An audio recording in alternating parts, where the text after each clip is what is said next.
Bismillahirrahmanirrahim. Assalamualaikum warahmatullahi wabarakatuh. Innal hamdalillah nahmaduhu wa nasta'inuhu wa nastaghfiruh wa na'udzu billahi min shururi anfusina wa sayyiati a'malina. May yahdihillahu fala mudilla lahu wa may yudlil fala hadiya lahu. Asyhadu an la ilaha illallah wahdahu la syarika lahu wa asyhadu anna Muhammadan abduhu wa rasuluh. Ya ayyuhalladzina amanu taqullaha haqqa tuqatih wa la tamutunna illa wa antum muslimun. Ya ayyuhan nasu taqu rabbakum alladzi khalaqakum min nafsin wahidah wa khalaqa minha zawjaha wa bassa minhuma rijalan katsiran wa nisaa'a wattaqullaha alladzi tasaaluna bihi wal arham inna Allaha kana 'alaikum raqiba. Ya ayyuhalladzina amanu taqullaha wa qulu qawlan sadida yuslih lakum a'malakum wa yaghfir lakum dhunubakum wa may yuti'illaha wa rasulahu faqad faza fawzan 'azima. Amma ba'd. Fa inna asdaqal hadithi kitabullah wa khairal hadi hadi Muhammadin sallallahu alaihi wasallam wa syarral umuri muhdatsatuha fa inna kulla muhdatsatin bid'ah wa kulla bid'atin dhalalah wa kulla dhalalatin finnar.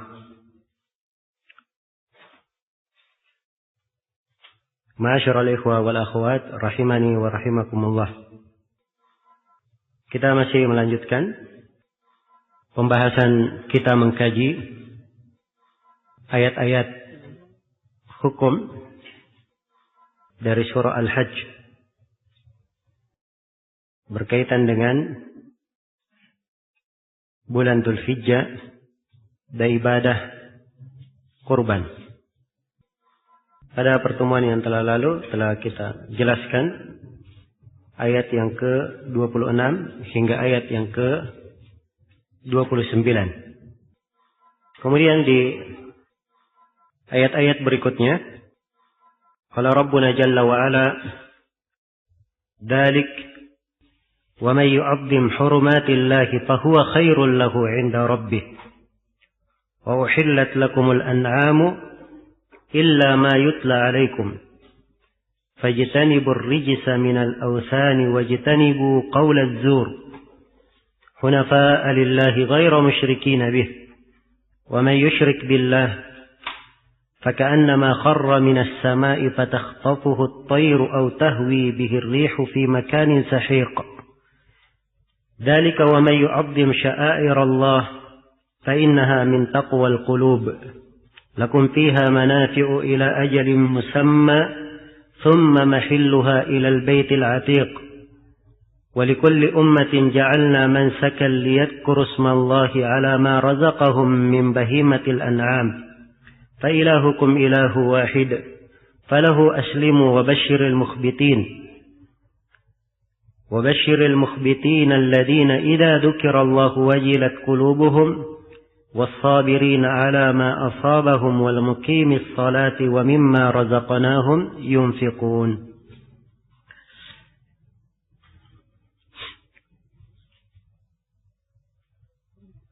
Terjemahan dari mana ayat 30 hingga 35 ini. Dalik, demikianlah perintah Allah. Wa may yu'azzim hurumatillah, barang siapa yang mengagungkan hurumatillah, apa yang terhormat di sisi Allah, fa huwa khairul lahu 'inda rabbih, maka itu adalah lebih baik baginya di sisi Rabbnya. Wa uhillat lakumul an'amu illa ma yutla 'alaikum, dan telah dihalalkan bagi kalian seluruh binatang ternak kecuali yang telah diterangkan keharamannya kepada kalian. Fajtanibur rijsa minal awthani wajtanibu qaulaz zur, maka jauhilah oleh kalian berhala-berhala yang najis itu, dan jauhilah perkara-perkara dusta. hunafa'a lillahi ghairu musyrikina bih, dengan ikhlas kepada Allah, sebagai orang-orang yang hanif, teguh di atas tauhid, meninggalkan kesyirikan, ghairu musyrikina bih, dengan tidak mempersekutukan Allah, berbuat kesyirikan terhadap Allah. Wa may yusyrik billah faka'annama kharra minas sama', barang siapa yang berbuat kesyirikan kepada Allah, seakan-akan seolah-olah dia jatuh dari langit dan diterbangkan oleh angin ke tempat yang jauh. Dzalika wa may yu'azzim sya'airallah fa innaha min taqwal qulub. Demikianlah perintah Allah, dan barang siapa yang mengagungkan syiar-syiar Allah, sesungguhnya itu timbul dari ketakwaan hati. Lakum fiha manafi'u ila ajalin musamma, bagi kalian pada hewan-hewan sembelihan tersebut, hadyu dan kurban itu, manafi', ada beberapa manfaat, ila ajalin musamma, sampai kepada waktu yang ditentukan. Tsumma mahilluha ilal baitil atiq, kemudian tempat wajib serta akhir masa menyembelihnya ialah setelah sampai ke Baitul Atiq, ke Baitullah, Ka'bah. Wa likulli ummatin ja'alna mansaka liyadhkuru ismallahi ala ma razaqahum min bahimatil an'am. Dan bagi tiap-tiap umat kami telah syariatkan mansakan penyembelihan kurban, supaya mereka menyebut nama Allah terhadap hewan ternak yang telah direzekikan oleh Allah kepada mereka. Fa ilahukum ilahu wahid falahu aslimu wa basyiril mukhbitin. Maka ilah, sembahan kalian, adalah ilah yang maha satu. Karena itu berserah dirilah kalian kepadanya, berislamlah kalian kepadanya, dan beri kabar gembira kepada orang-orang yang mukhbitin, tunduk dan patuh kepada Allah. Alladzina idza dzukirallahu wajilat qulubuhum, yaitu orang-orang yang apabila disebut nama Allah bergetarlah hati-hati mereka. Was-sabirina 'ala ma asabahum, orang-orang yang bersabar terhadap apa yang menimpa mereka. Wal muqimis salata, dan orang-orang yang mendirikan salat. Wa mimma razaqnahum yunfiqun, serta orang-orang yang menafkahkan sebagian dari apa yang telah kami rezekikan kepada mereka. Baik, ini pembahasan yang pertama berkaitan dengan terjemahan makna ayat. Iya. Pembahasan yang kedua di ayat 30 hingga 35 ini, ada beberapa kalimat dari sisi bahasa Arab yang perlu diterangkan. Dalik, di awal ayat 30, dalika, demikianlah. Iya, dalik ini khabar ya, mubtada'nya mahdhuf. Iya. Jadi perkara yang telah disebutkan itu, demikianlah perkara yang telah disebutkan itu, demikianlah kewajiban terhadap kalian itu. Dalik di sini khabar. Jadi al-amru wasya'nu dalika, dalika yang sudah disebut. Atau fardukum dalik, kewajiban kalian adalah apa yang telah lalu. Iya. Karena itu ketika membaca ayat ini, untuk memaknakannya seorang boleh membaca dzalik wa may yu'azzim hurumatillahi fahuwa khairul lahu 'inda rabbih. Dia berhenti, waqaf di dzalik. Sebab ini memang kalimat tidak bersambung dengan kalimat sebelumnya. Ini sama dengan firman Allah Subhanahu wa taala di surah Shad, hada wa inna lit-taghina la syarra ma'ab. Hada di situ ini kaitannya berkaitan, dia adalah jumlah tersendiri. Sama dengan dalik di sini. Iya. Wa may yu'azzim hurumatillah. Barang siapa yang mengagungkan hurumatillah, kehormatan-kehormatan di sisi Allah. Hormat jamak dari hurmah. Iya. Dan hurmah itu adalah hari yang dihormati, diagungkan. Hukum-hukum dan segala perkara yang tidak halal untuk dilanggar. Nah, itu hurumat namanya.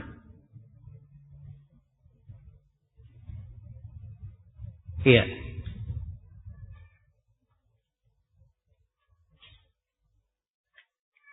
Dan hurumatillah sangat banyak. Iya. Dan di sini kaitannya dengan ayat disinggung pembahasan Mekah, pembahasan haji, pembahasan umrah. Masalah mentauhidkan Allah. Tidak boleh mendekati kesyirikan. Iya. Dan sebagian ulama menafsirkan al-hurumat Ka'bah, Masjidil Haram, tanah haram, bulan haram, dan Masy'aril Haram. Ya, tidak diragukannya itu masuk ke dalam hurumat. Apa-apa yang diagungkan di sisi Allah. Iya.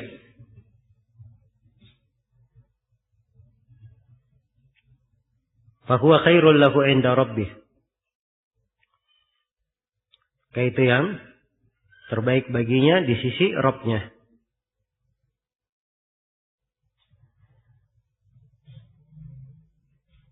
Wa uhillat lakumul an'amu, dan dihalalkan atas kalian al-an'am, hewan-hewan ternak. Ya. Nah, ini penyebutan umum ya, seluruh hewan ternak dihalalkan. Termasuk apa-apa yang diharamkan oleh kaum musyrikin terhadap diri mereka tanpa dalil. Ya, sebab kaum musyrikin kadang menghalalkan untuk mereka hewan-hewan tertentu untuk diri mereka. Dan itu tidak ada dalilnya. Ya, dan Allah telah membantah kaum musyrikin pada sebagian ayat. Ma ja'alallahu min bahiratin wala sa'ibatin wala wasilatin wala hamin. Itu dari hewan-hewan yang kaum musyrikin haramkan. Tapi Allah menegaskan bahwa itu kedustaan kaum musyrikin. Allah tidak mengharamkannya. Di seluruh hewan ternak diharamkan. Illa ma yutla alaikum. Kecuali apa yang telah dibacakan kepada kalian. Apa yang telah dibacakan kepada kalian. Ya, maksudnya apa yang telah diterangkan kepada kalian tentang keharamannya. Karena dalam Al-Quranul Karim ada beberapa ayat yang menjelaskan tentang hewan-hewan yang diharamkan. Yang paling lengkapnya di surah Al-Ma'idah, hurrimat alaikumul maitatu wad-damu walahmul khinzir wama uhilla li ghairillahi bih wal munkhaniqatu wal mawqudatu wal mutaraddiyatu wan natihatu wama akala as-sab'u illa ma dakkaitum. Iya. Wama dubiha 'ala nusubi. Baik. Ini hal-hal yang diharamkan. Jelas ya, dari bangkai, darah, daging babi, apa yang disembelih untuk selain Allah dan seterusnya. Dari apa yang disebut di ayat di Al-Maidah. Jadi asalnya seluruh hewan ternak adalah dihalalkan bagi kalian kecuali apa yang Allah telah terangkan keharamannya. Iya, terhadap kalian. Fajtanibur rijsa minal awthani wajtanibu qaulaz zur. Iya. Tinggalkanlah ar-rijs. Tinggalkan ar-rijs minal awthan. Ar-rijs itu artinya yang kotor. Iya.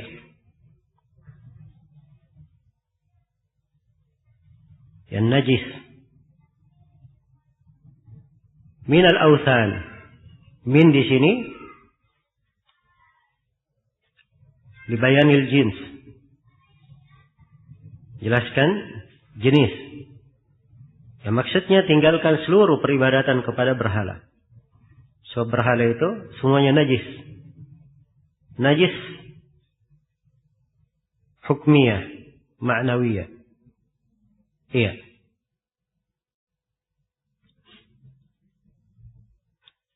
Wajtanibu qaulaz zur.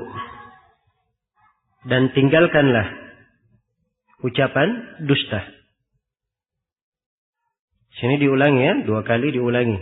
Fajtanibu, tinggalkan berhala-berhala, terus untuk ucapan dusta diulangi lagi kata perintahnya. Wajtanibu, dan tinggalkanlah qaulaz zur. Ya.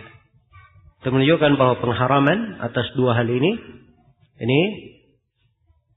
masing-masing adalah perkara yang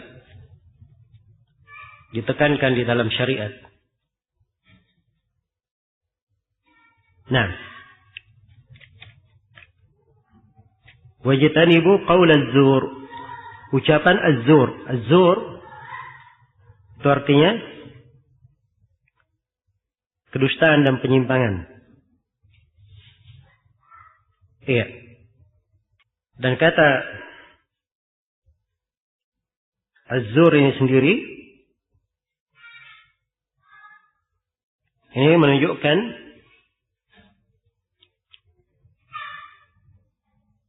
tentang kebatilan, kedustaan, ucapan palsu. Ini masuk di dalamnya. Qaulaz zur. Hunafa'a lillahi ghaira musyrikin bih. Hunafa jama' dari hanif. Dan hanif itu secara bahasa adalah al-ma'il, yang condong. Sebab orang yang hanif, dia condong kepada tauhid, dia tinggalkan segala bentuk kesyirikan. Hunafa'a lillah, hanya kepada Allah. Sudah hunafa, terkandung makna dia mengikhlaskan ibadah hanya kepada Allah, meninggalkan segala kesyirikan. Di kelanjutan ayat ditegaskan makna ini lagi, ghairu musyrikin lagi, tidak berbuat kesyirikan terhadapnya. Kemudian Allah terangkan dari bahaya kesyirikan. Wa may yusyrik billah faka'annama kharra minas sama. Siapa yang berbuat kesyirikan seakan-akan dia jatuh dari langit. Khar minas sama artinya jatuh dari langit. Fatakhtafuhu at-tayr. Lalu ia disambar oleh burung. Disambar itu artinya dia diambil dengan cepat. Ya. Sebab menyambar itu bukan mengambil dengan perlahan, tapi dengan cepat.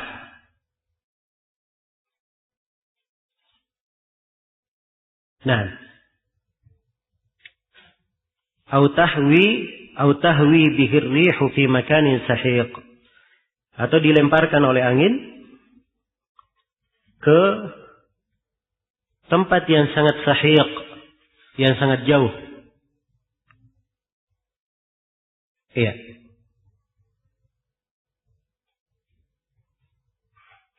Baik.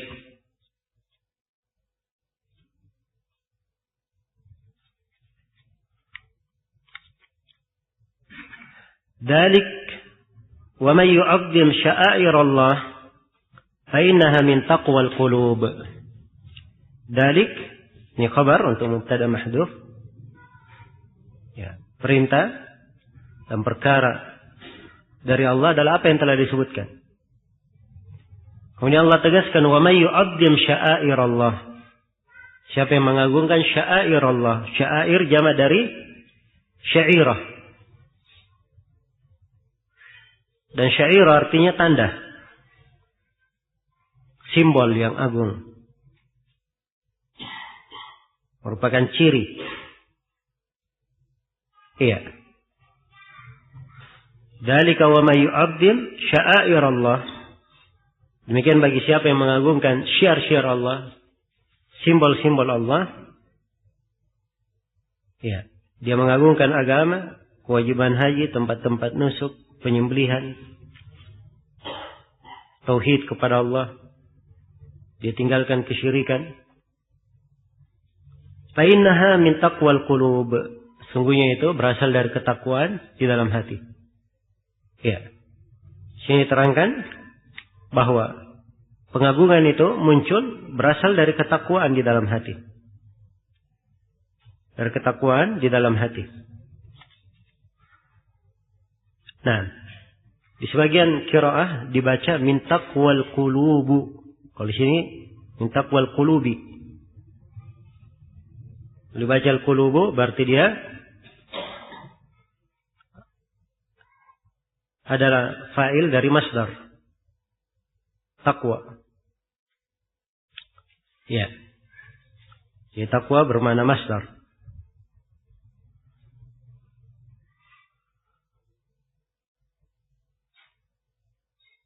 Lakum fiha manafi'u ila ajalin musammah. Untuk kalian manafi' padanya pada syiar-syiar itu. Iya.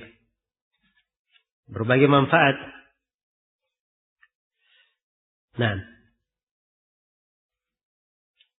Ila ajalin musammah.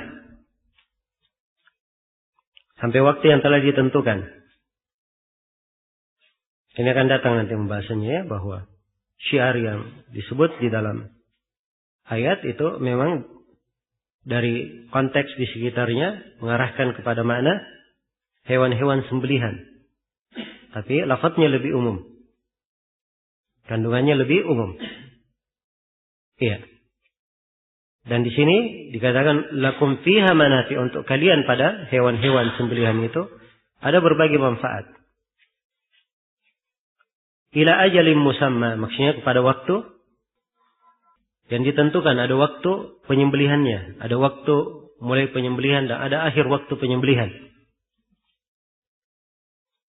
Walikulli ummatin ja'alna mansaka. Setiap umat kami jadikan untuknya mansak. Mansak artinya suatu ibadah, suatu kurban yang mereka mendekatkan diri kepada Allah. Iya. Baik, itu mansak. Dia bisa bermakna ibadah dan bisa bermakna kurban yang disembelih. Lihat kurusmallah ala ma razaqahum min bahimatil an'am. Bahimatil an'am telah kita terangkan ya. Bahwa yang dimaksud dengan bahimatul an'am 3 jenis hewan ternak. Apa itu? Unta, sapi dan kambing. Fa ilahukum ilahu wahid falahu aslimu wa basyiril mukhbitin. Beri kabar gembira kepada al-mukhbitin. Iya. Al-mukhbitin falahu aslimu, kepadanya lah kalian berislam. Maksudnya kalian tunduk, patuh. Kemana Islamnya dari sisi bahasa. Mukhbitin itu artinya orang yang taat, orang yang khusyuk, merendah diri. Itu mukhbitin. Kemudian Allah sebutkan sifat-sifat al-mukhbitin ini, beberapa sifat. Idza dzukirallahu wajilat qulubuhum, kalau disebut nama Allah bergetarlah hati-hati mereka. Was-sabirina 'ala ma asabahum, orang yang bersabar terhadap apa yang menimpa mereka. Wal muqimis shalat, orang-orang yang menegakkan salat. Wa mimma razaqnahum yunfiqun, dan terhadap rezeki yang kami berikan kepada mereka, mereka menginfakkannya. Iya. Baik. Demikian beberapa penjelasan kalimat yang terkait dengan ayat. Pembahasan yang ketiga berkaitan dengan makna dan tafsir global di dalam ayat. Ya. Jadi ayat-ayat ini, ayat 30 hingga 35, ini berkaitan dengan ayat-ayat sebelumnya, dengan keterkaitan yang sangat jelas. Tatkala Allah memerintah Nabi Ibrahim alaihissalam untuk menyuruh manusia menunaikan ibadah haji dan untuk menegakkan syiar-syiar agama di hari-hari yang telah dimaklumi itu, maka di ayat-ayat ini Allah Subhanahu wa taala terangkan pahala orang yang mengagungkan hukum-hukum Allah. Orang yang mengagungkan manasik haji. Dan terdapat penjelasan kebolehan menyembelih seluruh hewan ternak dan memakannya kecuali yang diperkecualikan. Nah. Iya. Jadi keterkaitan dengan ayat-ayat sebelumnya jelas. Dzalika wa may yu'azzim hurumatillah. Demikianlah. Ya. Jadi perintah Allah sudah diterangkan tentang kewajiban menunaikan ibadah haji, pahalanya yang besar. Dan diterangkan bagaimana menyaksikan berbagai manfaat dan mengagungkan hari-hari yang telah dimaklumi itu. Dzalika, itulah perkara yang Allah telah terangkan. Kemudian Allah jelaskan wa may yu'azzim hurumatillah. Barang siapa yang mengagungkan hurumatillah, apa-apa yang diagungkan, dihormati di sisi Allah, fahuwa khairul lahu inda rabbih. Maka itu yang terbaik untuknya di sisi Rabbnya. Ini penjelasan keutamaan. Yang terbaik untuknya di sisi Rabbnya. Iya. Wa uhillat lakumul an'amu illa ma yutla alaikum. Kemudian Allah terangkan bahwa seluruh hewan ternak telah dihalalkan bagi kalian. Illa ma yutla alaikum. Kecuali apa yang telah dibacakan pada kalian pengharamannya di dalam Al-Quran. Iya. Itu ayat-ayat yang telah kita sebutkan sebagiannya. Nah.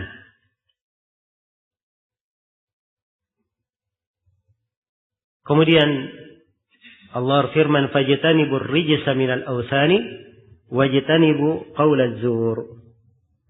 Ya. Dibangun di atas hal tersebut datang perintah yang agung. Tinggalkanlah berhala-berhala yang najis itu. Wajtanibu qaulaz zur, dan tinggalkan ucapan yang dusta. Ini bagi siapa yang mengagungkan hurumatillah, apa yang diagungkan di sisi Allah, dia menghormati apa yang di sisi Allah, maka hendaknya dia tinggalkan berhala-berhala yang najis, dan dia tinggalkan ucapan yang palsu, ucapan dusta. Iya. Hunafa'a lillahi ghaira musyrikin bih. Diterangkan kebalikannya dari tauhid, keikhlasan kepada Allah, dan ditegaskan tidak bolehnya berbuat kesyirikan. Iya. Ini digandengkan ya antara ucapan dusta dengan kesyirikan di dalam ayat. Menunjukkan besarnya dosa di dalam hal tersebut. Iya. Kemudian Allah terangkan dari bahaya kesyirikan. Wa may yusyrik billah faka'annama kharra minas sama' fatakhtafuhu at-tayru aw tahwi bihi ar-rihu fi makanin sahiq. Barang siapa yang berbuat kesyirikan, maka seakan-akan dia jatuh dari langit. Lalu ia disambar oleh burung atau dihempaskan oleh angin ke tempat yang sangat jauh. Iya. Dzalik wa may yu'azzim sya'airallah. Kemudian disebut lagi dalik. Demikianlah perkara itu. Sebab apa yang baru-baru diterangkan ini dari perkara agung, perkara tauhid. Iya. Kemudian Allah terangkan wa may yu'azzim sya'airallah. Siapa yang mengagungkan syiar-syiar Allah, fa innaha min taqwal qulub. Sungguhnya itu berasal dari ketakwaan di dalam hati. Berasal dari ketakwaan di dalam hati. Lakum fiha manafi'u ila ajalin musamma thumma mahilluha ila al-baitil atiq. Untuk kalian pada syiar-syiar itu ada berbagai manfaat ila ajalin musamma sampai hingga waktu yang telah ditentukan. Iya. Hingga waktu yang telah ditentukan. Thumma mahilluha ilal baitil atiq. Kemudian mahilluha, tempat wajibnya yang merupakan akhir masanya adalah ke Baitul Atiq, ke Ka'bah. Iya, telah kita terangkannya pada pertemuan kemarin dari penamaan-penamaan Ka'bah. Ya, kemudian Allah Subhanahu wa taala kabarkan bahwa penyembelihan ini berkurban itu syariat bukan di agama Islam saja. Tapi syariat pada setiap umat. Wa likulli ummatin ja'alna mansaka. Dan setiap umat kami jadikan untuk mereka sebuah mansak, sebuah sembelihan yang mereka menyembelihnya. Mendekatkan diri kepada Allah. Jadi menyembelih ini bukanlah hal yang khusus pada umat Islam saja. Dia ada syariatnya pada setiap agama. Lihat kurusmallah ala ma razaqahum min bahimatil anam. Supaya mereka menyebut nama Allah. Ya. Menyebut nama Allah, mengagungkan Allah, membaca tasmiyah bismillah ketika menyembelihnya. Thumma mahilluha taib. Ala ma razaqahum min bahimatil anam, terhadap rezeki yang Allah berikan kepada mereka berupa hewan ternak. Nah, kalau sudah disinggung ini semua dari umat ya, memiliki sembelihan masing-masing yang makna dari sembelihan ini sama. Semuanya adalah mengagungkan Allah, membesarkan Allah, dan memurnikan ibadah hanya kepada Allah. Karena itu Allah ingatkan dalam kelanjutan ayat, fa ilahukum ilahu wahid. Yang kalian ibadahi, ilah kalian adalah ilah yang maha satu. Falahu aslimu, kepadanya lah kalian berislam. Iya. Jadi hanya kepada Allah kalian berislam, menyerahkan diri. Ibadah dikhususkan hanya untuknya. Sebab di sini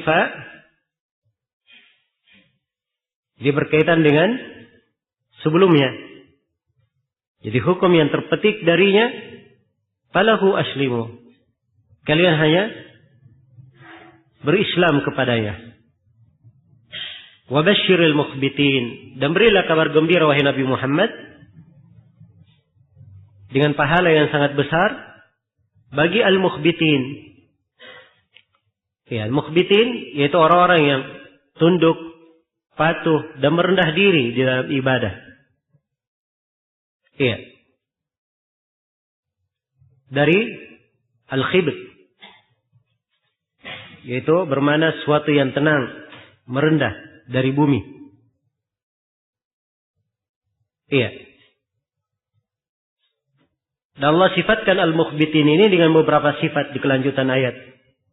Alladzina idza dzukirallahu wajilat qulubuhum. Ini sifat mereka yang pertama. Kalau disebut Allah, bergetarlah hati-hati mereka. Punya rasa takut kepada Allah, khusyuk ketika berzikir kepada Allah. Was-sabirin 'ala ma asabahum. Ini sifat yang kedua. Mereka bersabar terhadap segala musibah. Iya. Wal muqimis salata. Ini sifat yang ketiga dari al-mukhbitin. Orang-orang yang menegakkan salat. Itu mereka menunaikan salat itu pada waktu-waktunya secara sempurna dan mengerjakan rukun-rukun dan syarat-syarat salat itu dengan kehusyukan. Kemudian sifat yang terakhir, wa mimma razaqnahum yunfiqun. Dan terhadap sebagian rezeki yang kami berikan, mereka menginfakkannya. Iya. Ini sifat yang keempat, mereka berinfak. Mengeluarkan sebagian rezeki yang Allah berikan kepada mereka. Infak kepada keluarganya, karib kerabatnya, orang-orang fakir, orang-orang yang memerlukan, berbuat baik kepada makhluk. Nah, ini 4 sifat ya. Dan sifat-sifat ini bertentangan dengan sifat kaum munafikin. Sebab kaum munafikin tidak memiliki sifat yang seperti ini. Dan ini ayat-ayat ini semakna dengan firman Allah, innamal mu'minuna idza dzukirallahu wajilat qulubuhum wa idza tuliyat alaihim ayatuhu zadatkum imana wa ala rabbihim yatawakkalun. Iya, alladzina yuqimuna as-salata wa mimma razaqnahum yunfiqun ulaika humul mu'minuna haqqan. Sungguhnya orang-orang yang beriman itu adalah orang-orang yang apabila disebut nama Allah, bergetarlah hati-hati mereka. Dan apabila dibacakan ayat-ayatnya, mereka bertambah keimanan. Dan kepada Rabb-nya mereka selalu bertawakal. Itu orang-orang yang menunaikan salat. Dan terhadap rezeki yang kami berikan, mereka menginfakkannya. Kemudian Allah berfirman, ulaika humul mu'minuna haqqa. Mereka inilah orang-orang yang beriman dengan sebenar-benar keimanan. Iya. Baik. Selesai sudah ya pembahasan yang ketiga. Dan insyaallah ta'ala dengan 3 pembahasan ini sudah tampak secara global kandungan dari ayat-ayat ini. Pembahasan yang keempat saya akan menjelaskan ayat ini dengan penafsiran yang terperinci sambil menguraikan kandungan-kandungan hukum yang terdapat di dalamnya. Iya.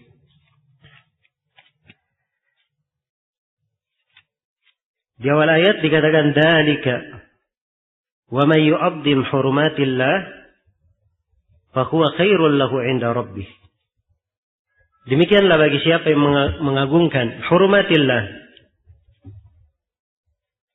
apa-apa yang dihormati di sisi Allah. Iya.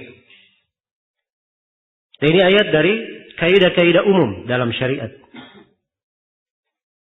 Karena penghormatan pada hal yang diagungkan oleh Allah Subhanahu wa taala ini adalah ibadah yang sangat agung.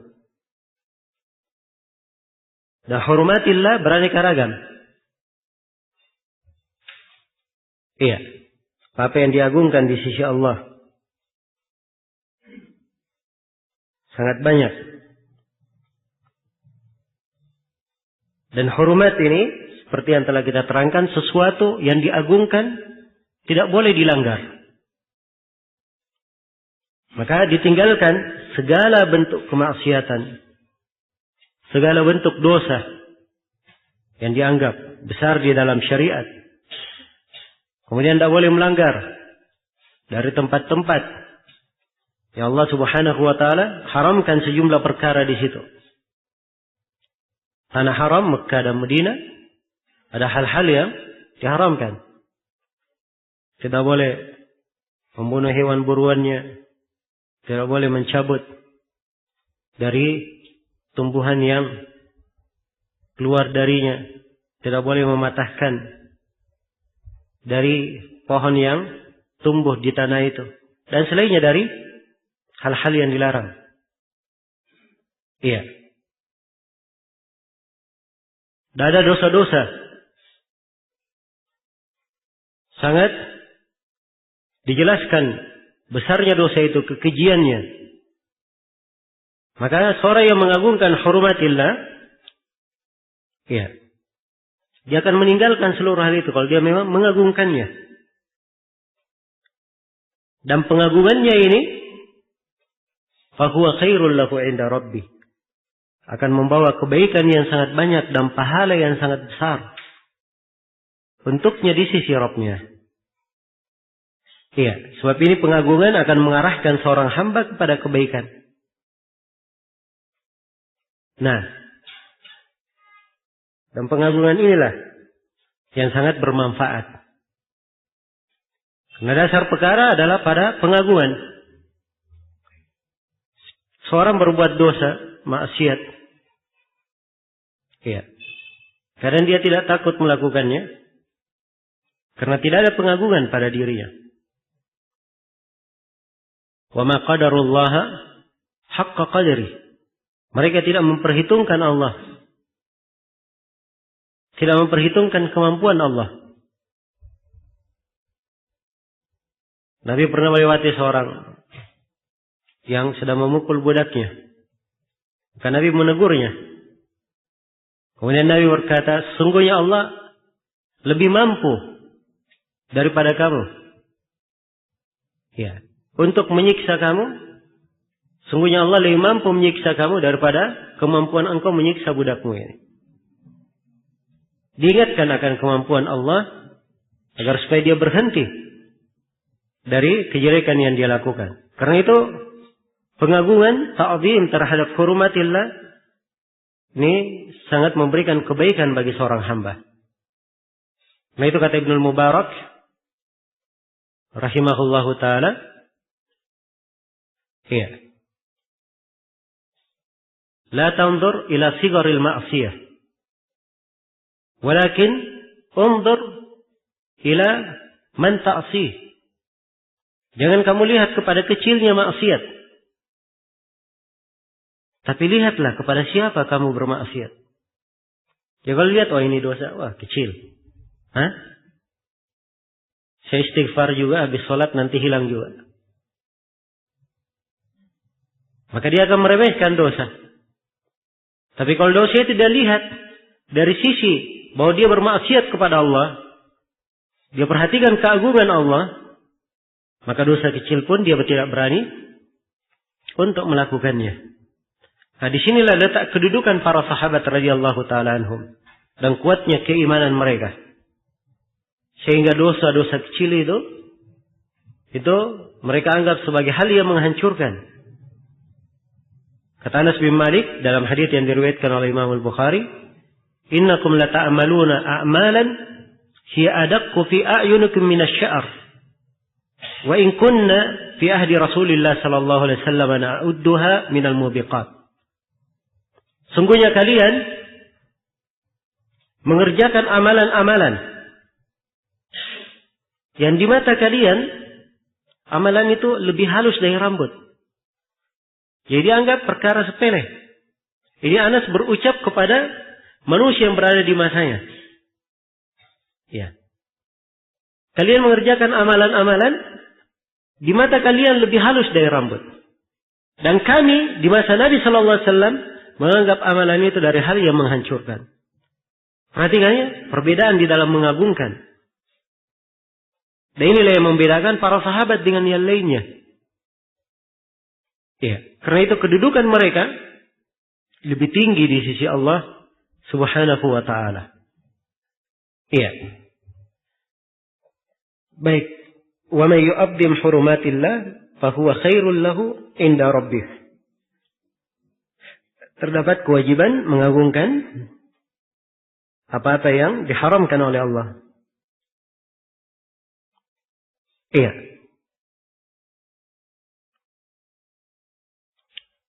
Wa uhillat lakum al-an'amu illa ma yutla alaikum. Kemudian diterangkan bahwa dihalalkan untuk kalian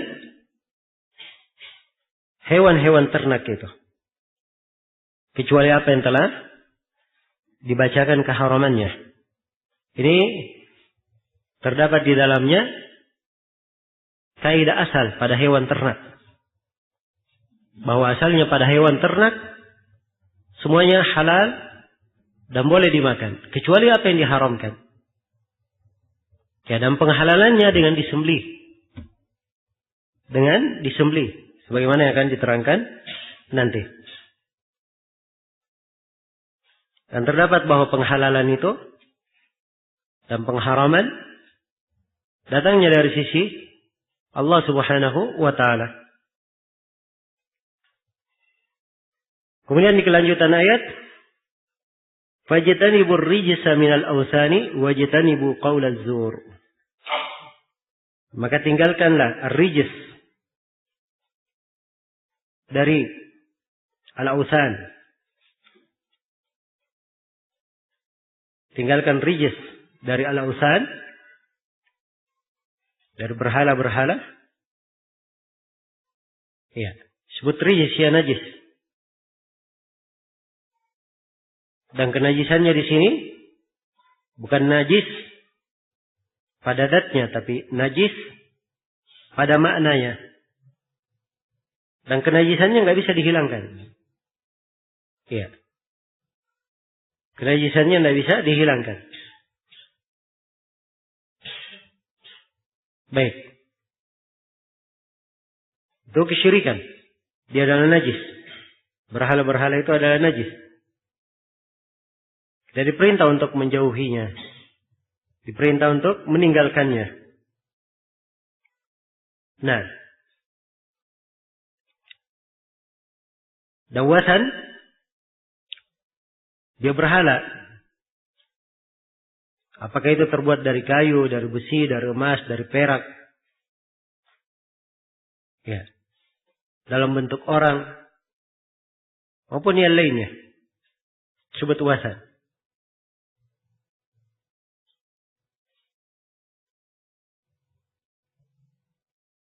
Dan ini perkara yang paling pokok.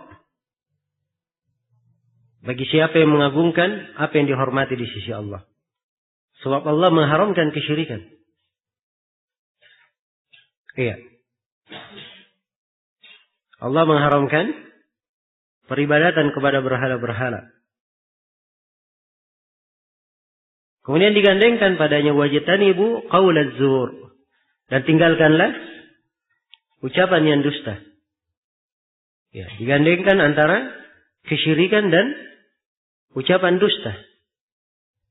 Dan ini seperti firman Allah Subhanahu wa taala, "Qul innama harrama rabbi al-fawahish ma dhahara minha wa ma batan wal itsma wal baghya bighairi al-haqq wa an tusyriku billahi ma lam yunazzil bihi sultana wa an taqulu 'ala Allahi ma la ta'lamun."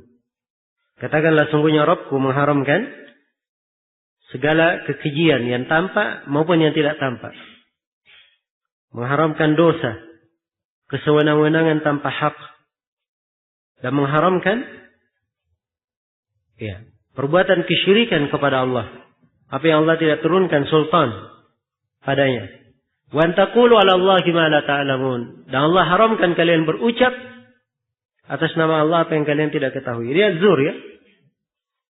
Dua hal. Iya. Dan seorang mukmin tidak menyaksikan hal-hal yang zur. Allah sebutkan dari sifat hamba-hamba Ar-Rahman, walladzina la yashhaduna az-zura.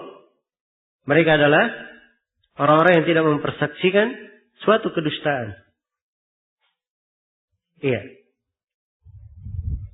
Dan Nabi sallallahu alaihi wasallam memperingatkan dalam sebuah hadits yang diriwayatkan oleh Al-Bukhari dan Muslim dari sahabat Abu Bakrah. Nabi berkata, "La unabbi'ukum bi akbaril kaba'ir?" Inginkah kalian aku beritakan dosa yang paling besar? Qulna bala ya Rasulullah. Maka para sahabat berkata, tentu wahai Rasulullah. Rasulullah bersabda, al-isyraku billah. Berbuat kesyirikan kepada Allah. Wa uququl walidain. Dan durhaka kepada kedua orang tua. Begitu ingin menyebut yang ketiga, Nabi tadinya duduk. Kemudian Nabi tadinya bersandar. Kemudian beliau duduk tegak. Kemudian beliau berkata, ala wa qauluz zur. Ala wa syahadat az-zur. Ketahuilah yang ketiga bahwa ucapan dusta, ingatlah persaksian dusta. Iya. Terus beliau ulangi yang ketiga ini sampai kata Abu Bakrah, sampai kami berkata, kata Nabi, sudah selesai, diam. Saking banyaknya beliau ulangi. Iya. Ini menunjukkan besarnya perkara ini. Nah, karena itu dituntut pada setiap muslim dan muslimah untuk berlaku jujur, meninggalkan kedustaan. Iya. Dan meninggalkan kepalsuan. Hunafa'a lillahi ghairu musyrikin bih, sebagai orang-orang yang hanif karena Allah. Iya. Disebutkan tauhid ya. Hunafa'a lillah. Jadi harusnya mereka meninggalkan qauluz zur, meninggalkan sebelumnya, meninggalkan berhala. Harusnya mereka adalah orang-orang yang mentauhidkan Allah. Ghairu musyrikin bih. Tidak berbuat kesyirikan terhadapnya sama sekali. Iya. Bukan orang yang berbuat kesyirikan. Ini bentuk penekanan. Bentuk penekanan. Ini subhanallah hal yang sangat agung sekali. Menunjukkan kandungan tauhid. Iya. Perhatikan betapa banyak tauhid ini diulang. Khususnya di ibadah-ibadah yang agung. Seperti ibadah haji, ibadah kurban. Iya. Dan ini semuanya harusnya memberikan peringatan bagi setiap muslim dan muslimah untuk selalu membenahi tauhidnya. Selalu membenahi tauhidnya, menguatkannya, dan selalu mengulanginya. Sebab ini perkara dari tugas kehidupan. Tugas sepanjang seorang itu bernafas. Iya. Bukan dia berkata, oh saya belajar tauhid. Sudah khatam saya kitab Qawaidul Arba'ah. Saya sudah pernah ikut doro Thalatsatul Usul. Iya. Ada doro lagi, oh saya sudah pernah ikut. Dan ini keliru ya. Dan ini menunjukkan bahwa orang tersebut kurang paham tauhid. Justru kalau dia setelah ikut daurah dan mengerti tauhid, harusnya dia lebih semangat lagi dan cinta untuk mengulanginya. Cinta untuk mengulanginya. Iya. Nabi SAW selalu mengulanginya kepada para sahabatnya. Sampai di akhir hayatnya saya, pesan beliau berkaitan dengan tauhid. La'anallahu al-yahuda wan nasara ittakhadhu qubur anbiya'ihim masajid. Allah melaknat orang-orang Yahudi dan Nasara. Mereka menjadikan kuburan para nabinya sebagai masjid-masjid. Iya.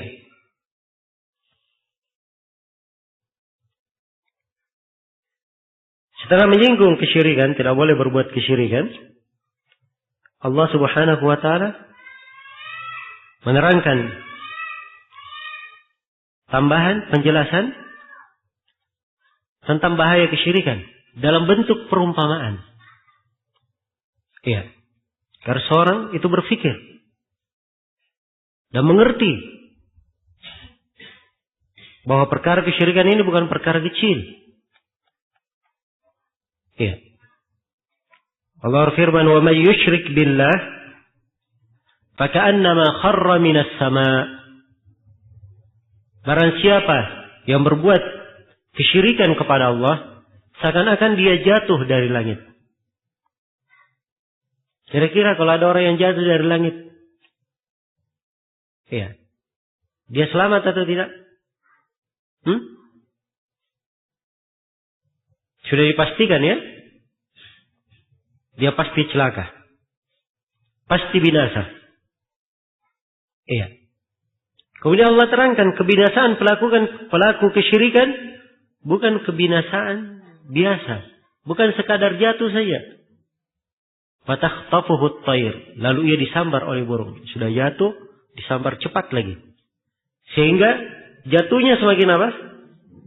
Semakin dahsyat. Iya. Au tahwi bihi ar-rihu fi makanin sahiq. Atau dibawa oleh angin ke tempat yang sangat jauh. Sudah jatuh, dihempaskan lagi oleh angin. Sehingga jatuhnya semakin apa? Semakin menghancurkannya.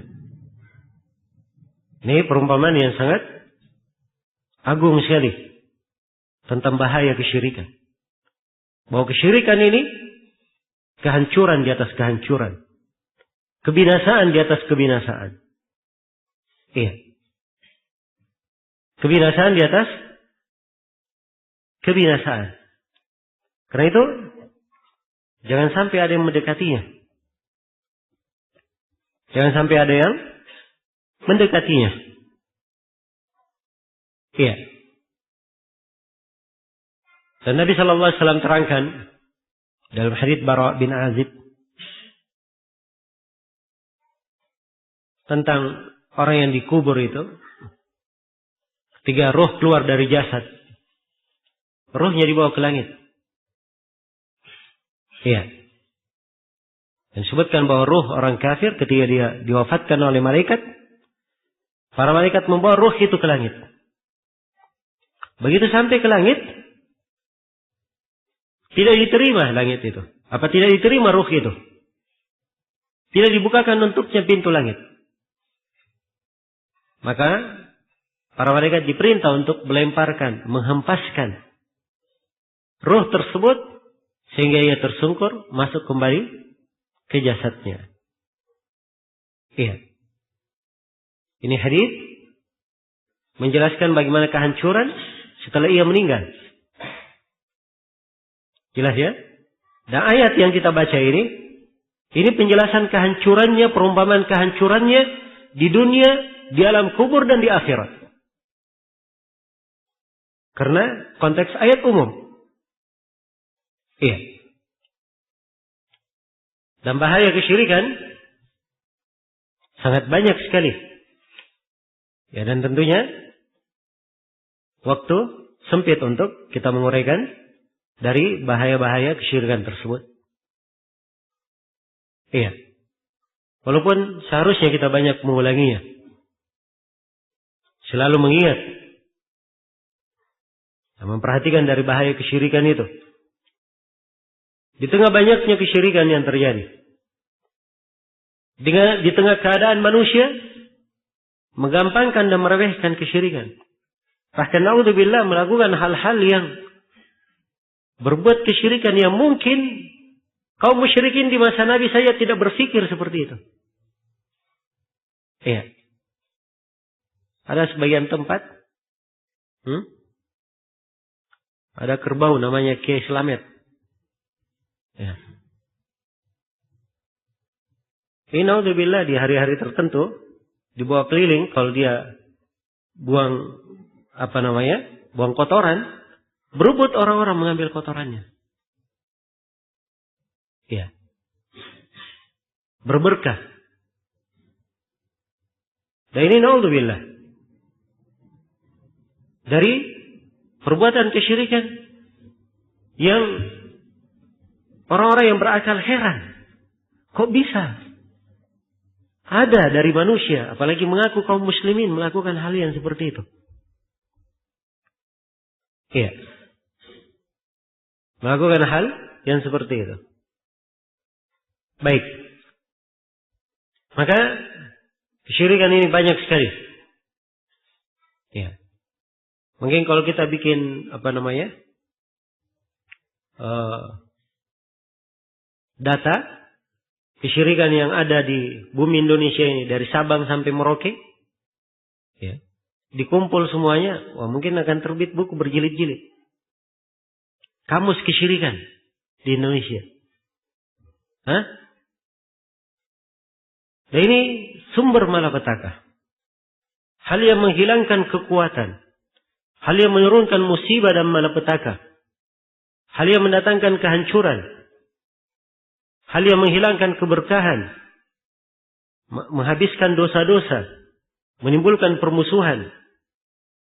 Dan kesyirikan ini memastikan rasa takut kepada pribadi seorang.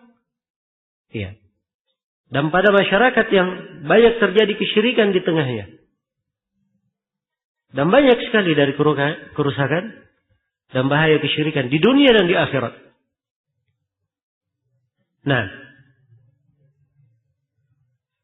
inilah nikmatnya seorang selalu membaca ayat-ayat Al-Quran. Ya, berlalu padanya musim-musim seperti ini. Masuk musim Dzulhijjah, dia ingat kandungan-kandungan tauhid. Ya.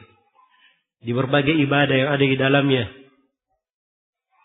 Dari puasa, dari haji, penyembelihan, Idul Fitri, Idul Adha. Begitu masuk bulan berikutnya, ada puasa di Muharram. Begitu masuk bulan ini, bulan itu. Ada musim-musim di dalam syariat kita. Dan ini selalu memberikan tambahan-tambahan pencerahan dan kebaikan di hati seorang yang bertauhid. Tapi yang menjadi masalah, sedikit yang merenunginya. Andai kata kaum muslimin sibuk merenungi hal tersebut, maka pasti akan mendapatkan kebaikan yang sangat besar. Iya. Setelah menjelaskan hal ini, kemudian di kelanjutan ayat, Allah Subhanahu wa taala berfirman, "Dzalika wa may yu'azzim sya'airallah fa innaha min taqwal qulub." Demikianlah. Sudah diterapkan perintah itu demikian. Wa may yu'azzim sya'airallah, siapa yang mengagungkan syiar-syiar Allah, syair jamak dari syairah. Iya. Dan syairah adalah perintah-perintah Allah. Kalau di ayat sebelumnya hurumatillah, yang dihormati. Hal-hal yang dilarang, tidak boleh dilanggar di sisi Allah. Diagungkan, tidak boleh dilanggar di sisi Allah. Kalau di sini, wa may yu'azzim sya'airallah, siapa yang mengagungkan syiar-syiar Allah. Syiar kaitannya dengan apa? Dengan perintah-perintah Allah Subhanahu wa taala, simbol-simbol. Iya. Fa innaha min taqwal qulub. Sesungguhnya itu dari ketakwaan di dalam hati. Sampai Ibnu Abbas, perhatikan ya, dari pengagungan ini. Bagaimana as-salaf memahaminya. Ibnu Abbas radhiyallahu taala anhu ketika membaca ayat dzalika wa may yu'azzim sya'airallah, demikian bagi siapa yang mengagungkan syiar-syiar Allah, beliau katakan yaitu menggemukkan hewan kurban, hewan yang akan disembelih, ya, memberinya makan supaya dia semakin besar, semakin gemuk. Perhatikan ya, satu sudut kandungan dari ayat ditafsirkan oleh Ibnu Abbas untuk mengingatkan yang lainnya. Jadi pengagungan terhadap syiar-syiar Allah banyak bentuknya. Salah satunya adalah mengagungkan ibadah kurban. Sembelihan yang akan dijadikan sebagai kurban dari pengagungan terhadap syiar Allah, sembelihan ini juga dibuat sedemikian rupa agar supaya tampak pengagungannya kepada Allah Subhanahu wa taala. Bagaimana sembelihan itu dia beri makan baik-baik, dia buat gemuk, ya. Sebab ini dia akan menyembelih untuk Allah Subhanahu wa taala. Jadi tampak pengagungannya dalam hal yang kecil. Ya. Ibnu Abbas tafsirkan dengan sebagian makna yang terkandung di dalam ayat untuk mengingatkan yang lainnya. Ya. Karena itu pada ibadah-ibadah yang lainnya harusnya terdapat bentuk pengagungan. Pada ibadah yang lebih besar daripada ini. Jadi maklum ya bahwa haji itu rukun Islam yang keempat. Ya, ibadah kurban adalah bagian ya dari pelaksanaan haji. Di masalah hadyunya untuk tamattu dan qiran. Iya. Dan kurban itu sendiri ibadah terpisah. Kalau di kurban diagungkan, bentuk pengagungannya seperti ini, maka ini harusnya masuk kepada hal-hal yang lain. Dari pengagungan seorang hamba terhadap syiar-syiar Allah, diagungkan tauhid. Ya. Dia pelajari tauhid dengan baik. Dia bela ahlu tauhid. Dia senang tersebarnya tauhid. Nah, ini bentuk pengagungan ya. Ya. Bentuk dari pengagungan. Ya, saya kasih contoh misalnya satu. Ya, kadang ya ini munasabah ya, saya lihat sebagian ikhwan kadang malas-malasan. Ya, kemarin kita bagikan selebaran hidup bahagia dengan bertauhid. Ya. Terdapat penjelasan keutamaan tauhid, keagungannya. Kalau terdapat bentuk pengagungan pada dirinya terhadap tauhid, ya, akan terlihat bagaimana ia menghargai isi dan uraian-uraian tauhidnya. Dia senang itu tersebar di tengah kaum muslimin. Iya. Dan kalau dia mampu untuk menyebarkannya, dia sebarkan sendiri. Ya. Dia mencetaknya atau menyebarkannya sesuai dengan kemampuannya. Dan ini bentuk dari pengagungan. Ingat ya, ini kaidah umum. Kaidah yang sangat besar. Cuman di dalam penerapannya, kadang seseorang kurang memiliki ilmu, makna yang terkandung di dalamnya. Jadi hal yang merupakan syiar Allah yang agung, perintah Allah yang agung, ya, memuliakan di dalamnya ini adalah bentuk dari mengagungkan syiar-syiar Allah. Dan ini sekali lagi perlu direnungi. Karena itu kalau kita ingin merenungi makna ayat ini, dari wa may yu'azzim sya'airallah, dan kita petik pokok-pokok dan hikmah-hikmah pada setiap ibadah saja, akan tampak luar biasa keagungan dan luasnya cakupan ayat ini. Iya. Dzalika wa may yu'azzim sya'airallah, demikian bagi siapa yang mengagungkan syiar-syiar Allah, simbol-simbol Allah, fa innaha min taqwal qulub. Sungguhnya itu muncul dari ketakwaan di dalam hati. Iya. Harus ada ketakwaan di dalam hati. Inilah yang memunculkan adanya pengagungan. Iya.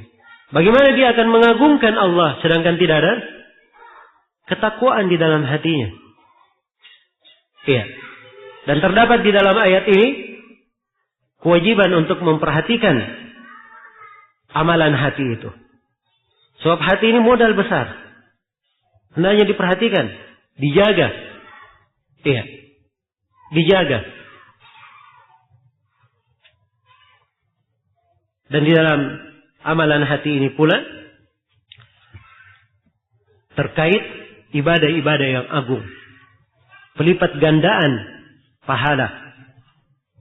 Ya, dan ingat Allah Subhanahu wa taala berfirman, Yauma la yanfa'u malun wala banun illa man atallaha biqalbin salim.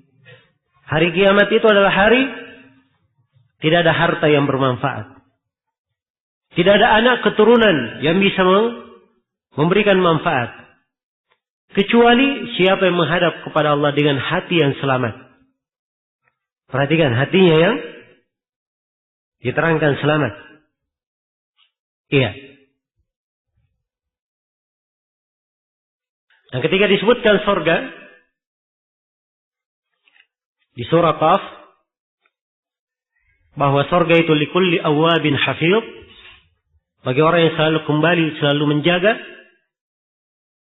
Kemudian Allah terangkan sifat mereka, man khasyiyar rahmana bil ghaibi wa jaa'a biqalbin munib. Siapa yang takut kepada Ar-Rahman di kala gaib dan dia datang dengan hati yang selalu munib, kembali kepada Allah Subhanahu wa taala. Iya. Afala ya'lamu idza bu'thira ma fil qubur wa hussila ma fis sudur.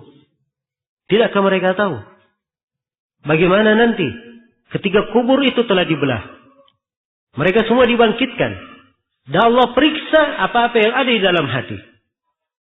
Lagi-lagi Perkara hati yang diperiksa. Iya. Karena itu dalam ayat ini terdapat tanbih, peringatan untuk memperhatikan keadaan hati. Ketakwaan yang berasal dari hati inilah yang menyebabkan adanya pengagungan.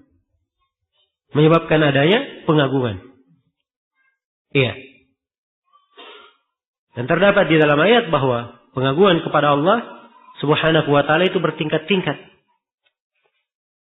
Sesuai dengan ketakwaannya. Sebagaimana keimanan kepada Allah Subhanahu wa ta'ala itu.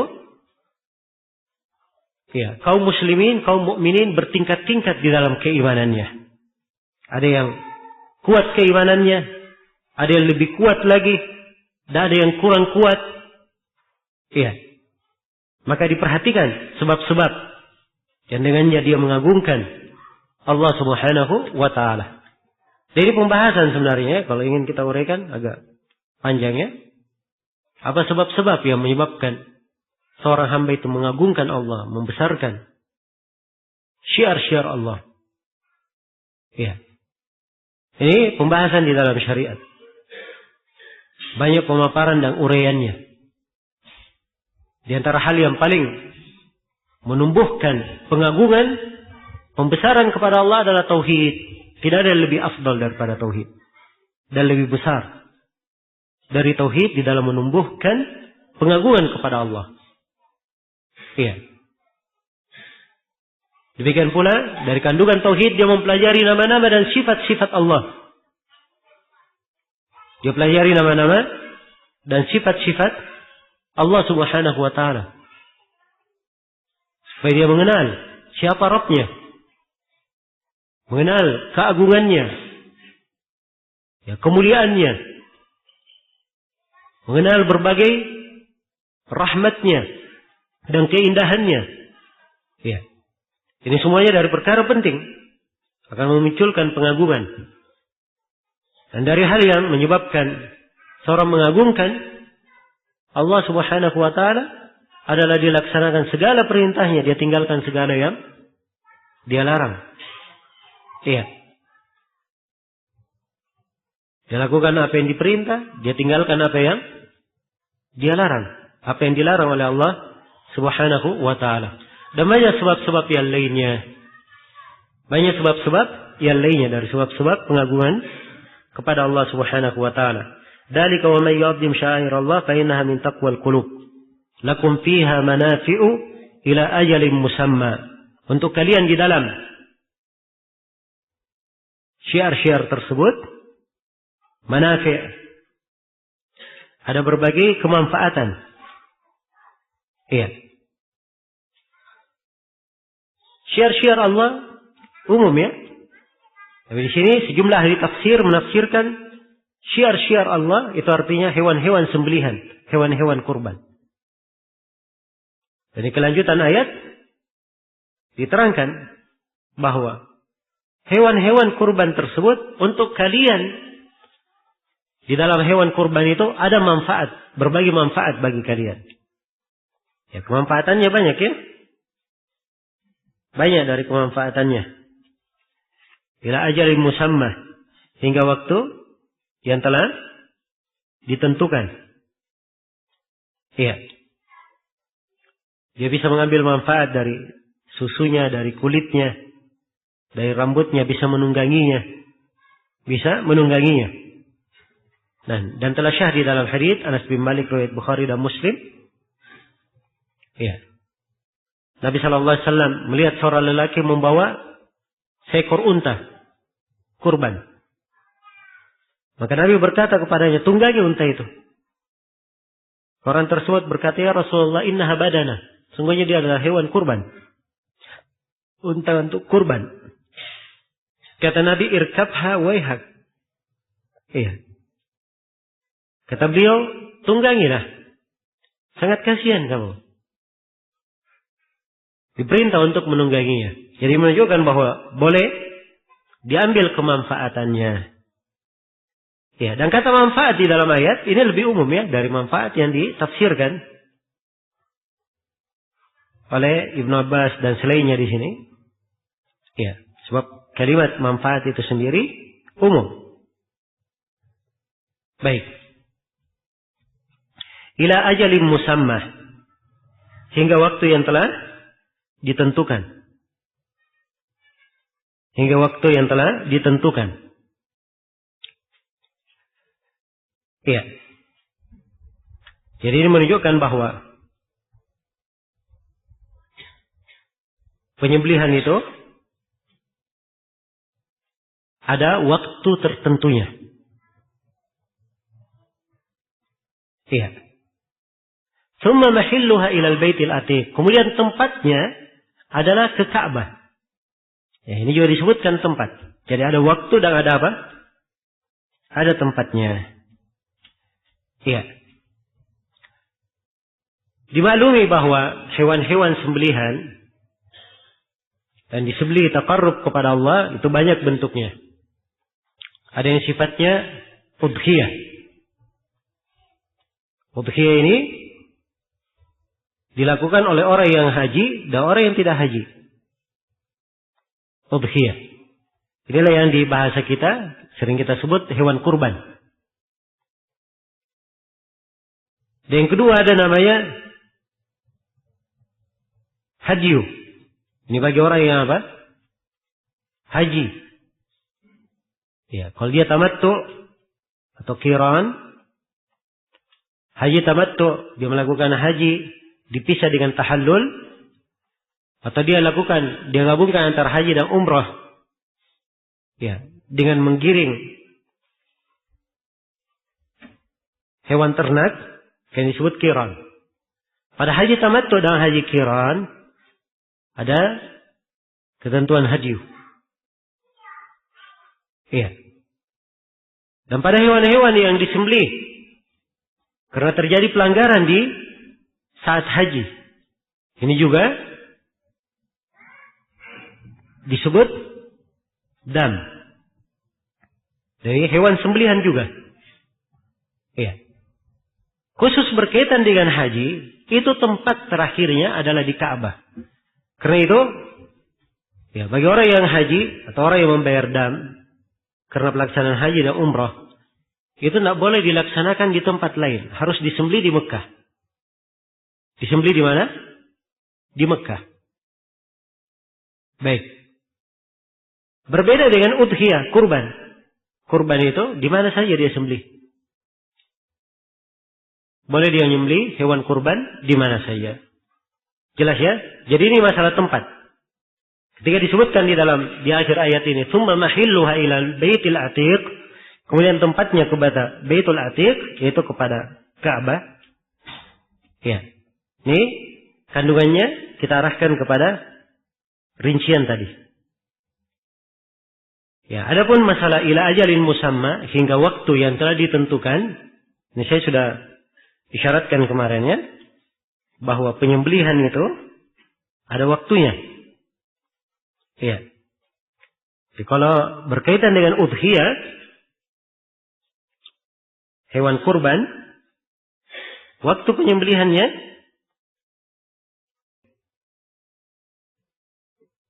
bermula setelah imam melakukan sholat Idul Adha. Melakukan sholat Idul Adha. Ini sebagaimana dalam hadits Bara bin Azib, riwayat Al-Bukhari dan Muslim dan selainnya. Ya. Dan kalau seorang sholat bersama imam kaum muslimin, dan imam kaum muslimin menyembelih, tidak boleh dia menyembelih sebelum imam yang menyembelih. Ini awal waktunya ya. Awal waktunya. Dan akhir waktunya, kemarin sudah kita terangkan ya, bahwa ada silang pendapat di kalangan ulama. Ada yang mengatakan bahwa akhir waktunya adalah tanggal berapa?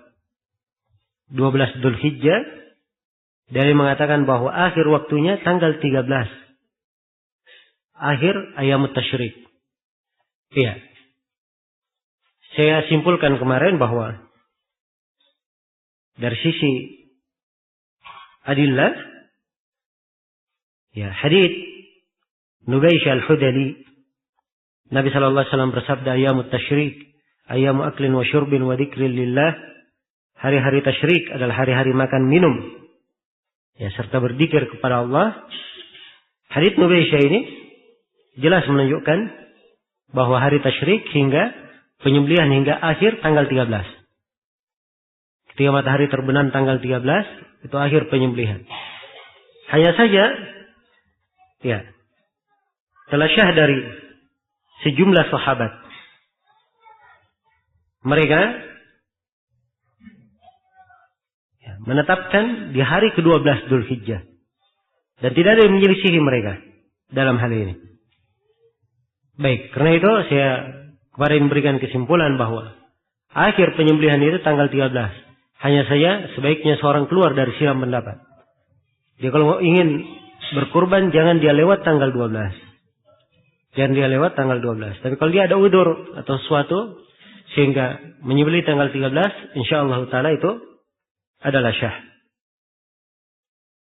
Iya. Jadi ini tentang waktu pelaksanaan kurban tersebut.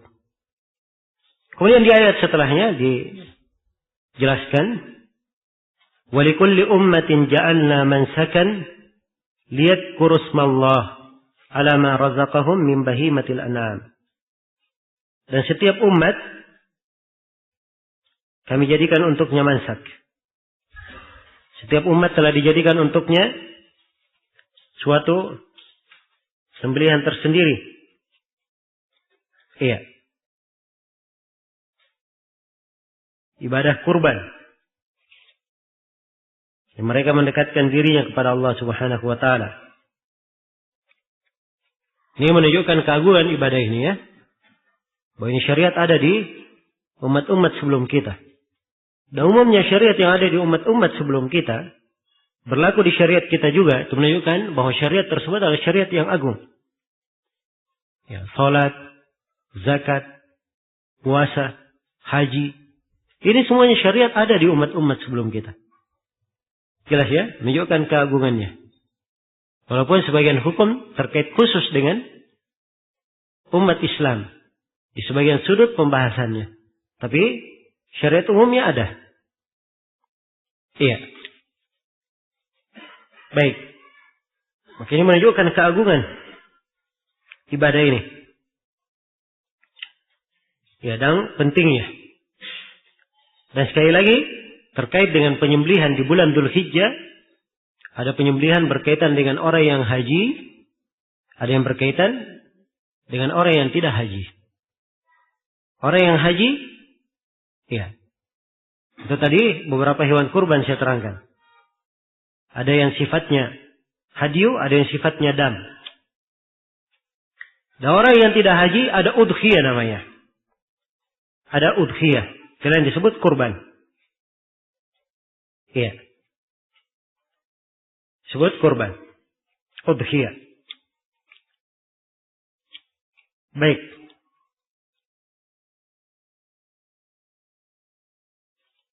Dan berkaitan dengan udhiyah ini, dia adalah syariat yang diterangkan di ayat-ayat. Setelah kita baca, kita bahas, masuk terkandung di dalamnya.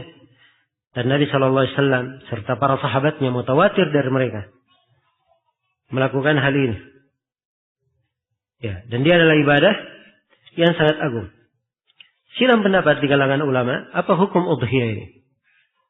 Apakah hukumnya wajib atau hukumnya sunnah? Iya. Kebanyakan mayoritas ulama mereka berpendapat bahwa udhiyah hukumnya apa? Hukumnya sunnah, muakkadah. Karena Nabi berkata, "Idza dakhalatil asyru wa arada ahadukum an yudhhi fala yamassa min sya'rihi wa basharihi syai'a." Apabila telah masuk 10 awal Dzulhijjah dan salah seorang dari kalian ingin menyembelih, maka jangan dia sentuh rambut dan kulitnya. Nah, kalimat ingin di dalam hadits ini, ingin menyembelih, menunjukkan hukumnya sunnah. Sebab penyembelihan disandarkan kepada keinginannya. Dan sesuatu yang disandarkan kepada keinginan, Dia mau lakukan silahkan, tidak mau dia lakukan silahkan. Ini hukumnya apa yang seperti ini? Wajib atau sunnah? Ini hukumnya sunnah. Karena itu mayoritas ulama berpendapat bahwa hukumnya adalah apa? Hukumnya adalah sunnah. Ya. Dan telah syah juga dari sejumlah sahabat, mereka tidak mewajibkan. Tidak mewajibkan. Dan ini insyaallah ta'ala adalah pendapat yang lebih kuat. Ya, ada sebagian ulama yang berpendapat hukumnya adalah wajib. Iya, hukumnya adalah wajib. Ini pendapat dari Al-Laits bin Sa'ad, Al-Auza'i, Abu Hanifah. Salah satu pendapat dalam madhab Imam Malik, dan di dalam riwayat dari Abu Yusuf dan Muhammad. Dan ini pendapat yang dikuatkan oleh Syekhul Islam Ibnu Taimiyah, Syekh Ibnu Utsaimin, bahwa berkurban hukumnya wajib bagi siapa yang mampu. Jelas ya? Dan pendapat ini punya sisi kekuatan sebenarnya. Hanya saja pendapat yang pertama lebih kuat. Karena itu siapa yang punya kemampuan, tidak pantas dia apa? Dia mengundur ibadah yang agung ini. Kemudian dikatakan dalam kelanjutan ayat, "Likulli ummatin ja'alna mansakan liyadhkuru ismallahi 'ala ma razaqahum min bahimatil an'am. Fa ilahukum ilahu wahid." Ilah yang kalian ibadahi adalah ilah yang maha satu. Iya. Sini diterangkan lagi-lagi dijelaskan. Faedah dari apa? Dari penegakan ibadah. Jadi setiap umat ada ibadah kurbannya. Ada syariat berkurban. Ya, dan dimaklumi syariat umat-umat berbeda. Hanya saja agama mereka satu. Semuanya agama Islam. Semuanya beribadah kepada Allah Subhanahu wa ta'ala. Inilah persatuan yang ada pada seluruh agama. Yang Allah Subhanahu wa ta'ala pernah mengutus Nabi dan Rasul dengannya. Iya. Semuanya bersatu di atas tauhid. Yang kalian ibadahi adalah sembahan yang maha satu. Falahu aslimu. Karena itu konsekuensinya, hendaknya kalian berislam hanya kepada Allah. Iya. Dan ini kaidah dasar ya. Bahwa agama para Nabi dan para Rasul satu. Memurnikan ibadah kepada Allah. Dan inilah persamaan di antara seluruh agama dari sudut ini. Dalam ayat yang lain, Allah Subhanahu wa ta'ala berfirman, "Qul ya ahlal kitabi, ta'alau ila kalimatin sawa' bainana wa bainakum, an la na'budu illa Allah, wa la nusyrika bihi syai'a, wa la yattakhidha ba'duna ba'dan arbaban min dunillah."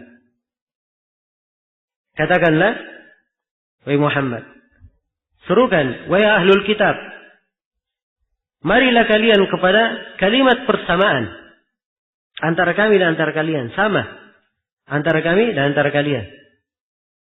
Apa kalimat persamaan ini? Tidak boleh kita beribadah kecuali hanya kepada Allah. Dan tidak boleh kita berbuat kesyirikan untuk Allah bersama siapapun.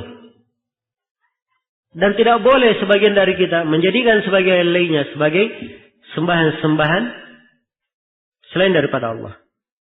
Nah, ini persamaan di seluruh apa? Seluruh agama. Ya, dan inilah agama para nabi dan para rasul. Nah, hakikat ini berbeda ya dengan seruan orang-orang yang di masa ini yang menyerukan kepada persamaan agama. Iya. Menyerukan kepada persamaan apa? Persamaan agama. Dan ini kekufuran waliyadzubillah, riddah, kemurtadan, keluar dari Islam. Orang yang mengatakan agama itu sama semuanya. Ya, orang yang mengatakan tidak ada perbedaan antara agama. Semuanya sama-sama menyembah kepada Tuhan.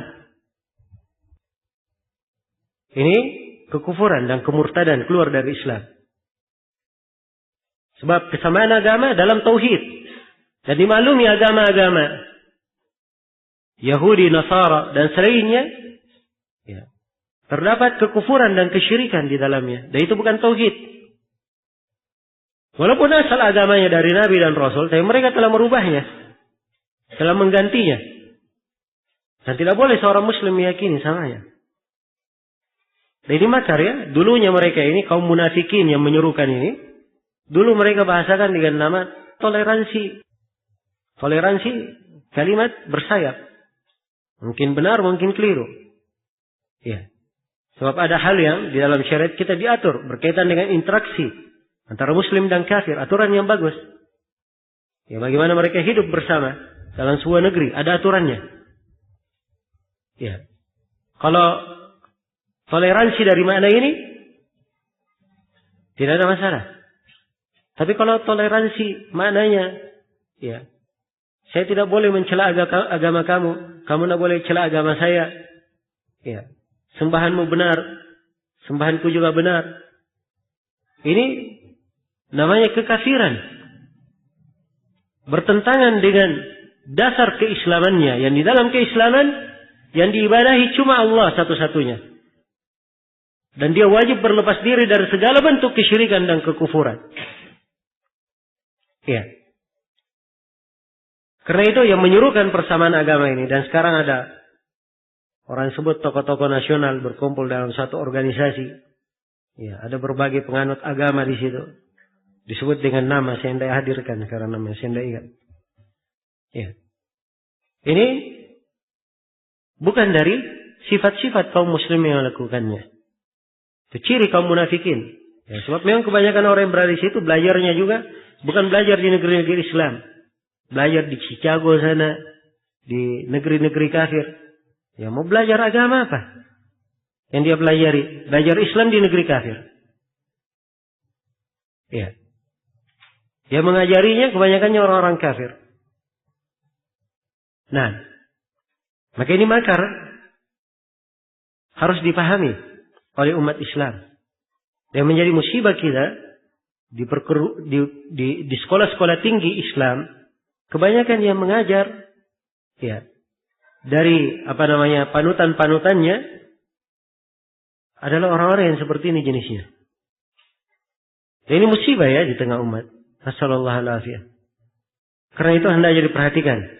Sisi-sisi tauhid dan umat Islam harus memahami hal ini. Iya. Harus memahami hal ini. Sebab ini pokok dari agama. Pokok dari keamanan. Kesejahteraan. Iya. Jangan sampai umat Islam dipalingkan dari agama mereka. Tanpa mereka menyadarinya. Baik. Falahu aslimu. Kepadanya lah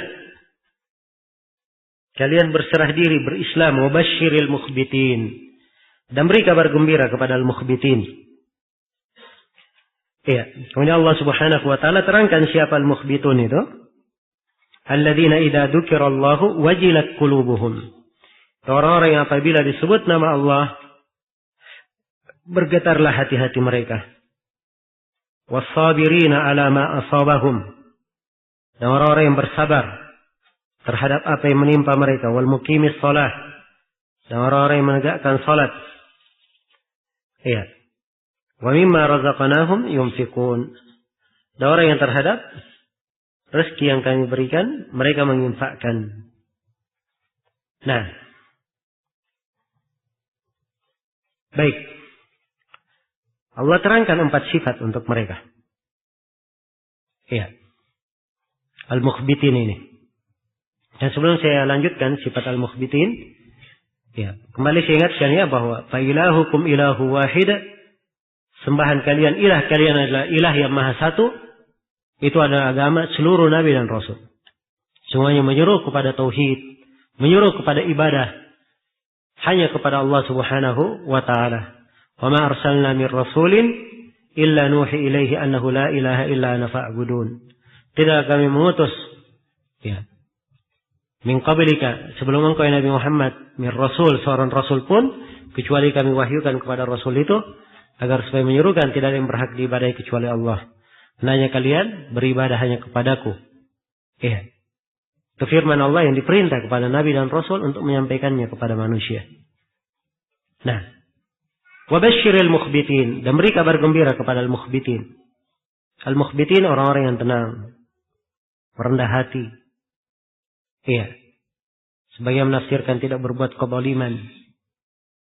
Banyak memaafkan ya. Jadi kalau dia zalimi, dia tidak membalas. Ya, itu dari asal kalimat ini. Kemudian diterangkan untuk mereka di sini 4 sifat. Alladzina idza dzukirallahu wajilat qulubuhum. Kalau disebut nama Allah bergetar hati-hati mereka. Yang pertama ya sifatnya. Nah, ini sifat yang sangat agung. Rasa takut kepada Allah. Iya. Dan ini keagungan rasa takut kepada Allah ini suatu pembahasan yang sangat indah dan sangat banyak dalilnya dari Al-Quran maupun hadis. Wassabirina ala ma asabahum. Sifat mereka yang kedua bersabar terhadap musibah yang menimpa mereka.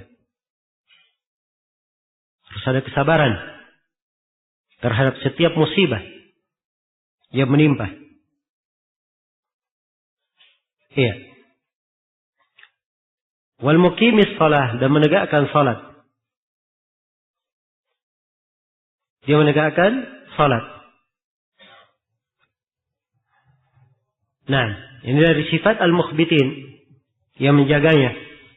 Menegakkannya, ingat ya, perhatikan kalimat menegakkan. Bukan sekadar melaksanakan. Menegakkan itu dilaksanakan pada waktunya. Dilaksanakan dengan syarat-syarat dan rukun-rukunnya. Itu menegakkan namanya. Wa mimma razaqnahum yunfiqun, dan terhadap rezeki yang kami berikan kepada mereka, mereka selalu menginfakkannya. Iya. Ini sifat yang keempat, selalu berinfak. Mengeluarkan sebagian dari apa yang Allah rezekikan kepada mereka. Tidak diremehkan dari bentuk infak itu walaupun sedikit. Walaupun sedikit. Kata Nabi sallallahu alaihi wasallam, "Fattaqun nara walau bisyikki tamrah." Takutlah kalian kepada api neraka walaupun sekadar berinfak dengan sepotong kurma. Potong kurma sedikit ya. Iya. Tapi dia adalah hal yang baik. Walaupun sepotong, ya sedikit yang dia mampu, dia keluarkan, maka itu adalah hal yang bagus. Nah, baik, selesai sudah di sini tafsir dari ayat-ayat atau ayat 30 hingga ayat ke-35. Ya, terdapat kandungan-kandungan yang agung. Saya simpulkan dari pembahasan ayat-ayat ini, kesimpulan faidah dan pelajaran yang kita petik. Yang pertama, di dalam ayat-ayat ini terdapat kewajiban untuk mengagungkan hurmatillah, apa yang diharamkan oleh Allah Subhanahu wa taala. Iya. Dan kewajiban pengagungan ini artinya dia menjaga jangan sampai mendekati hal-hal yang diharamkan tersebut. Iya. Dan dia lakukan kebalikannya dari perintah. Sebaliknya dia lakukan. Kemudian yang kedua, di dalam ayat ini juga terdapat penjelasan bolehnya memakan dari daging hewan ternak seluruhnya, kecuali apa yang diharamkan. Dan terdapat di dalam ayat ini kaidah bahwa asal pada apa yang diciptakan oleh Allah adalah halal, kecuali kalau ada dalil yang menunjukkan apa? Menunjukkan pengharamannya. Ya.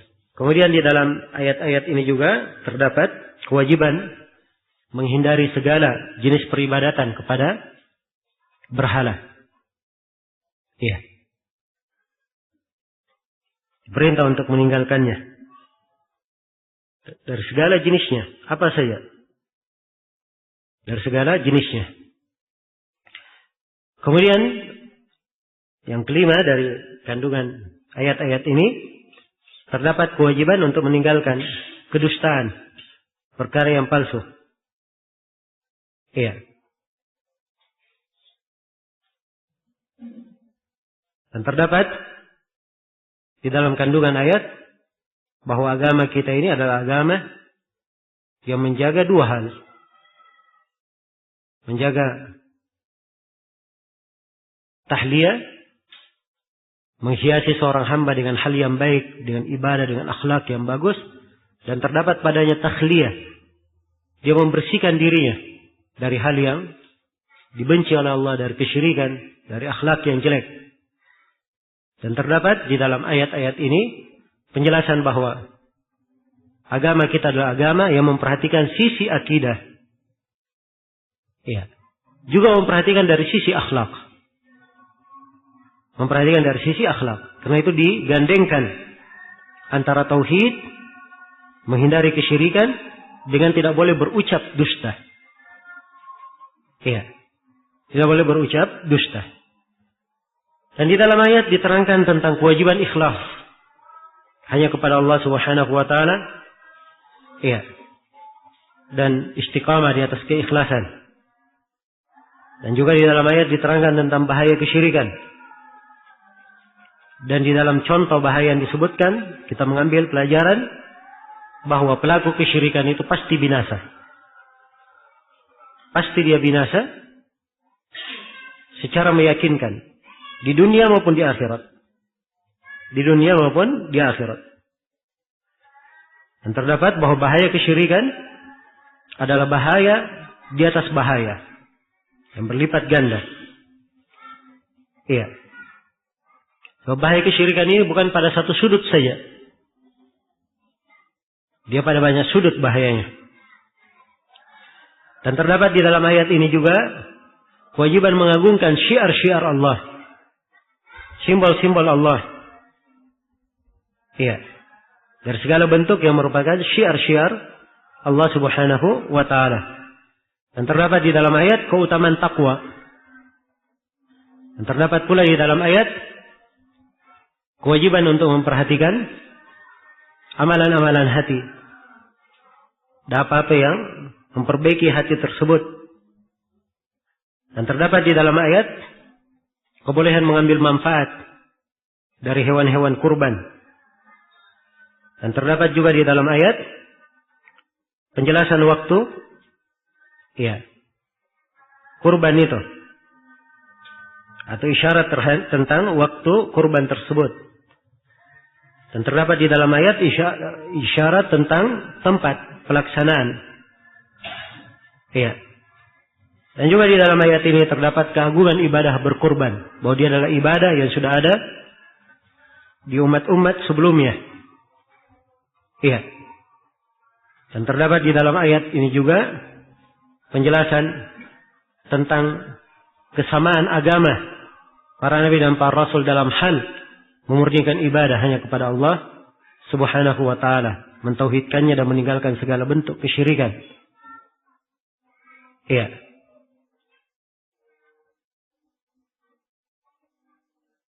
Dan terdapat di dalam ayat uslub tashwiq, metode memberikan anjuran yang kuat kepada orang yang mendengar hingga dia lakukan ibadah itu sebagaimana mestinya. Ya, karena di dalam ayat diterangkan umat-umat sebelum kalian saja ada ibadah kurbannya. Maka ini tentunya akan meringankan bagi umat. Ya, dan mereka ingat bahwa ini ibadah agung, umat sebelum kita saja melakukannya. Jelas ya? Dan ini tentunya akan lebih meringankan mereka dalam menegakkan ibadah tersebut. Dan terdapat di dalam ayat bahwa Allah Subhanahu wa taala satu-satunya yang berhak diibadahi. Dan terdapat penetapan wahdaniyatillah, keesaan Allah Subhanahu wa taala. Dan terdapat di dalam ayat tentang pahala al-mukhbitin. Iya. Dan dari al-mukhbitin ini diambil kandungan akan keutamaan orang yang merendah hati dan orang yang khusyuk di dalam ibadah. Dan juga di dalam ayat disebutkan 4 sifat al-mukhbitin. Dari rasa takut, khusyuk kepada Allah yang pertama. Yang kedua adalah bersabar terhadap musibah yang menimpa. Dan yang ketiga adalah yang pertama berzikir ya. Ada zikir, dia takut. Kemudian bersabar Kemudian menegakkan salat. Yang terakhir adalah menginfakkan apa yang Allah Subhanahu wa taala berikan kepada mereka. Baik, masih 2 ayat lagi. Insyaallah taala kita akan selesaikan nanti selepas salat duhur. Setelah salat duhur langsung ya. Untuk sementara saya cukupkan dulu sampai sini. Subhanakallahumma wa bihamdik, asyhadu an la ilaha illa anta, astaghfiruka wa atubu ilaik. Walhamdulillahirabbil alamin.